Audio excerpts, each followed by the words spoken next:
another long wallet na naman palang i-share ko sa inyo. Bali, eto na nga siya. Tinapos ko na kasi hindi ko naman na ipapakita sa inyo yung step by step kung paano ko na naman siya ginawa. Kasi nga almost lahat ng mga vlogs ko lately is mga long wallet talaga. Kasi nga ito na yung mga madalas na ino-order sa atin ngayon. Halos talaga lahat ng nag-i-inquire. Yung long wallet talaga yung kanilang priority tinatanong. Ang makatuwa kasi dito sa long wallet kasi natin is kasya na nga yung maraming bagay like yung cellphone nyo, yung mga makeup, ready to go makeup nyo, yung mga ganun ba. Kasi medyo malaki talaga siya.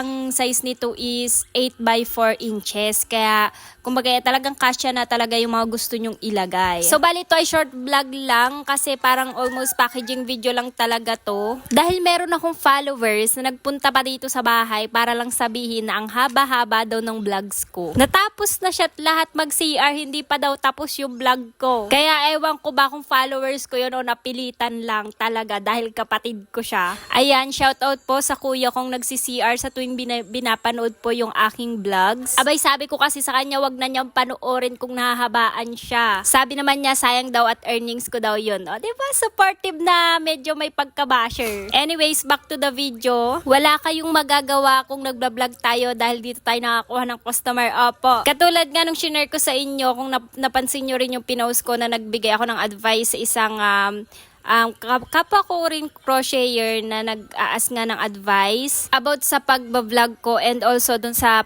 pagiging beginner sa pagko-crochet nga. Actually, ako na-share ko lang din sa inyo na yung pagbablog ko nga din, hindi naman siya totally, yung earnings ko sa Facebook, yung pinagpopokusan ko talaga. Lalo na ngayon na bumaba talagang earnings ni Meta. Kaya bonus na lang talaga yung mga earnings natin sa mga videos natin. Pero ang totoo talagang benefits nun, ng mga videos ko, is doon talaga ako nakakakuha ng mga customer. Lalo nga ngayon na nagdagsa talaga yung mga inquiries, mga comments, kasi nga yung isa nating vlog about dun sa bag na ginawa ko, yung laptop bag. And nag-earn talaga siya ng halos 400k views na siya ngayon. Kaya naman dumagsa talaga yung mga inquiries sa aking page. And na fully book na po yung May natin hanggang June 3rd week. Kaya sa mga mag-o-order, asahan nyo po na June na talaga yung accepting orders ko. Kaya kung gusto nyo talaga mag-orders, magpa-line up na kayo, lalo na kung gagamitin nyo pa naman siya mga July or hindi naman siya rush kasi perfect yon. Pero pag yung mga rush talagang order at kailangan nyo na siya,